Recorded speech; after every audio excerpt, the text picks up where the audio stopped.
Talk a bit about your life and career right now. How important is it for you to continue working? How is it? Uh, where does it fit in your life? I love being here.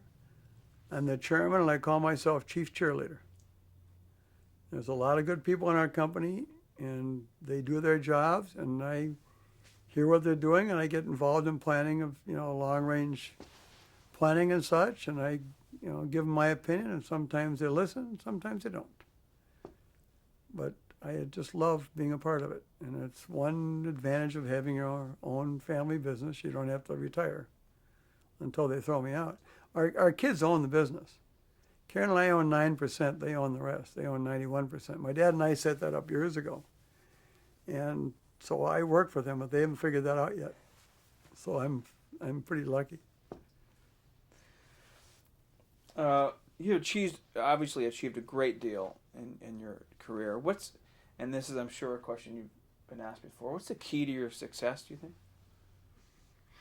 Well, one thing that was preached to me from the time I was a kid, and I preach to my kids, and they'll preach to their kids, is integrity is very important. And sometimes you do things that hurt because it'll cost you money. When I first started in this business, you bought film and bought programs, you just shook hands and you forgot about it. And now it's all lawyers and contracts and, you know, people trying to break deals and get out of it. It was a different business. And I like that aspect of the business. And I think that, being successful is because I was lucky. Luck and timing has a lot to do with everything. And we have a motto, which isn't ours, original to us: the harder you work, the luckier you get. And I've grown up with our work ethic. And our kids have a work ethic. And the people that work in our company have a work ethic. And we have pride and we want to achieve. And I don't know what the next frontier will be. I hope I'm here to see it. I was sure, I worked long and hard for DBS. I remember telling my wife when we launched the satellite, I said, well, honey, if nothing else, we launched the satellite and no one can say we were crazy. Because everybody said we were crazy up until that time. But when that baby blasted off, it was redemption. It was justification for all the years, the 10 years that we struggled to get it launched. 11 years. What do you think, and this is certainly true with your father, what trait do you think you have and your father had that that gave you no choice to pursue something you believed in? Well, I think first of all, and I should have said this, well, if I have been successful, it's because of the people who I'm surrounded by. I mean, from the time I was a kid, it's because of being lucky enough to be around good people who run our businesses, and at the top, right down to the bottom, good, honest people who are hardworking and know what they're doing. That's, and I suppose picking the right people is the key to building a good business. When you can start out with one station, you run it, your hands on, you do everything. I mean, being a station manager was the most fun job. I just loved that, TV station manager, and competing with our other stations in town. That was key. And I guess stick-to-itiveness is important. And people say, well, Hubbard, you sure got guts. I don't know if that's true or not. But you have to have the courage of your convictions. And when you believe in something and you put it test it in cynical acid, if it makes sense and it's good, you stick with it. I mean, I suppose any intelligent person would have quit pursuing DBS at some point along those 11 years. Not being as intelligent as many others. What was disappointing? I'd go out and talk to TV station people and say, this is going to be the future. This is going to be a great thing. You ought to join us and invest in it. And I heard over and over again from managers, not owners, that by the time it happens, I'll be retired, so what do I care? By the time it happens, I'll be gone, so what do I care?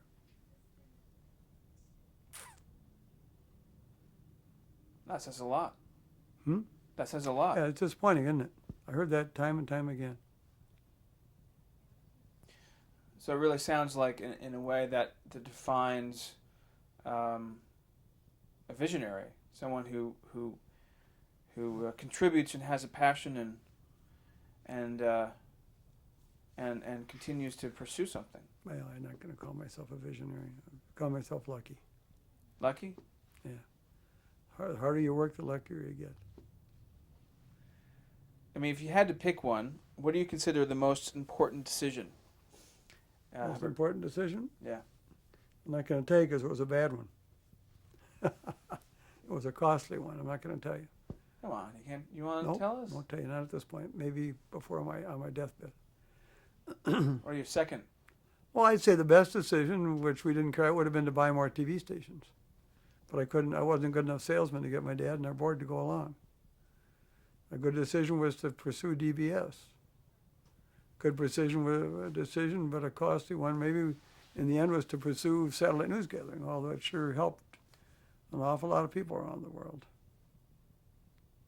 I think the best decision I've ever made is to, and I've had to make it more than once, is to not put up with anybody who's dishonest.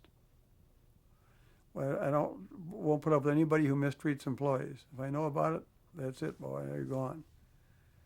And I won't put up with anybody or will my family who cheats our customers or cheats the viewing public. So, I go to bed at night and I sleep well. I don't have to go to bed thinking I took advantage and screwed somebody. And that's not a bad policy. Remember that. And I give speeches to graduating classes and they tell me, I don't care what you do it with integrity. And because the other guy is cheating doesn't mean you cheat. What do you consider your greatest personal accomplishment? The family. By my wife and family by a country mile. What's the most important thing in the world? Well, you got kids? Not yet. Well, you get them. That's the most important thing in the world. You want to hear about my lunch with Tom Sarnoff? Hold on. I have It's a funny story. 2 more questions. All right, go ahead. Did you have a mentor? My dad. And I had unseen mentors like General Sarnoff, whom I looked up to. And I looked up to a lot of people who I thought were great in business. I remember reading, I can't remember the guy's name. He was Ernest J. Gahn. He wrote The High and the Mighty and some other books.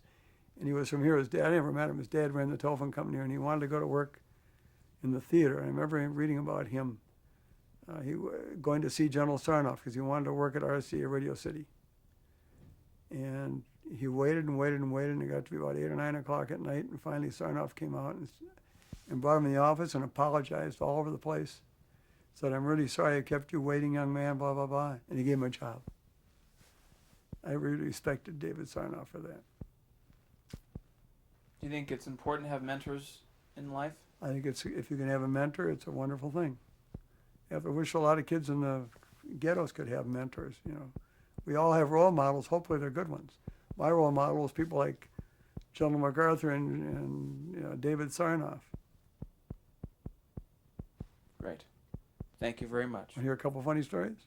For camera? Sure. Sure. Go. Sure. Well, one story is about General Sarnoff used to keep a bungalow at the Beverly Hills Hotel. And he had a direct line back to RCA in New York City. And so one time Canody was staying out there. And Tom Canody was the vice president of Legal Affairs.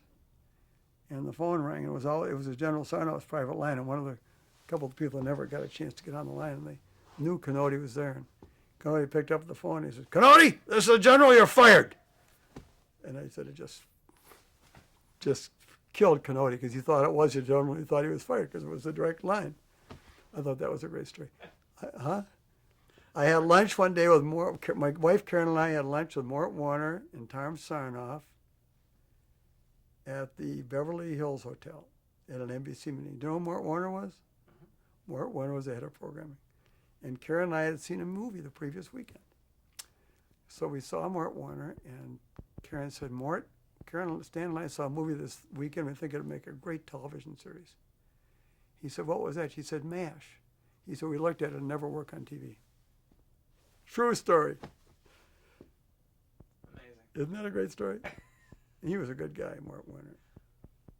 That's what I heard. So there you go. Terrific. My pleasure. Thank you. Thank you. Thank you for coming.